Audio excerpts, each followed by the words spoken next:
ವೀಕ್ಷಕರೇ, crazy star Ravichandran ಅವರ ಹುಟ್ಟುಹಬ್ಬದ ಪ್ರಯುಕ್ತ ಖಾಸಗಿ ಮಾಧ್ಯಮವೊಂದು ನಟ ರವಿಚಂದ್ರನ್ ಅವರನ್ನ ಸಂದರ್ಶನ ನಡೆಸಿದ್ದು, ಈ ವೇಳೆ ಚಾಲೆಂಜಿಂಗ್ ಸ್ಟಾರ್ ದರ್ಶನ್ ಅವರ ಬಗ್ಗೆ ಆಂಕರ್ ಪ್ರಶ್ನೆಯನ್ನ ಕೇಳಿದ್ದು, ಇದಕ್ಕೆ ಖಡಕ್ ಆಗಿ ಉತ್ತರಿಸಿದಂತ ರವಿಚಂದ್ರನ್ ಅವರು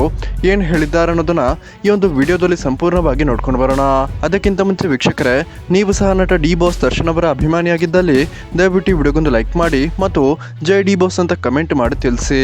ವೀಕ್ಷಕರೇ, ನಟ ಕ್ರೇಜಿ ಸ್ಟಾರ್ ರವಿಚಂದ್ರನ್ ಅವರ 65ನೇ ಹುಟ್ಟುಹಬ್ಬದ ಪ್ರಯುಕ್ತ ಖಾಸಗಿ ಮಾಧ್ಯಮವೊಂದರಲ್ಲಿ ಸಂದರ್ಶನ ನಡೆಸಲಾಗಿದ್ದು, ಈ ಒಂದು ಸಂದರ್ಶನದಲ್ಲಿ ದರ್ಶನ್ ಬಗ್ಗೆ ರವಿಚಂದ್ರನ್ ಅವರ ಬಳಿ ಪ್ರಶ್ನೆಯನ್ನ ಕೇಳಿದಾಗ ಇದಕ್ಕೆ ಉತ್ತರಿಸಿದಂತಹ ರವಿಚಂದ್ರನ್ ಅವರು, ನಟ ದರ್ಶನ್ ನನ್ನ ಮಗ ಇದ್ದ ಹಾಗೆ, ಯಾರು ಏನೇ ಅಂದ್ರು ನಾನು ದರ್ಶನನ್ನ ಬಿಟ್ಟು ಕೊಡುವುದಿಲ್ಲ ಅಂತ ರವಿಚಂದ್ರನ್ ಅವರು ಹೇಳಿದ್ದು, ನಟ ದರ್ಶನ್ ಸಿನಿಮಾ ಮಾಡಿಲ್ಲ ಅಂದ್ರೆ ಅದೆಷ್ಟೋ ಕಲಾವಿದರಿಗೆ ಮತ್ತು ಅದೆಷ್ಟೋ ದುಡಿಯುವಂತ ಕೈಗಳಿಗೆ ಕೆಲಸವಿಲ್ಲದ ರೀತಿ ಆಗುತ್ತೆ. ಸೊ ಕನ್ನಡ ಚಿತ್ರರಂಗ ಎಲ್ಲರೂ ಕೂಡ ಒಗ್ಗಟ್ಟಾಗಿ ನಟ ದರ್ಶನ್ ಬಿಡುಗಡೆಗೆ ಕಾನೂನು ರೀತಿಯಲ್ಲೇ ಆಗುವಷ್ಟು ಪ್ರಯತ್ನವನ್ನ ಮಾಡಬೇಕು ಅಂತ ಕ್ರೇಜಿ ಸ್ಟಾರ್ ರವಿಚಂದ್ರನ್ ಅವರು ತಮ್ಮ ಅನಿಸಿಕೆಯನ್ನು ತಿಳಿಸಿದ್ದು, ನಿಮ್ಗೆ ಇದರ ಬಗ್ಗೆ ಏನನಿಸುತ್ತೆ ಅನ್ನೋದನ್ನ ದಯವಿಟ್ಟು ಕಮೆಂಟ್ ಮೂಲಕ ತಿಳಿಸಿ.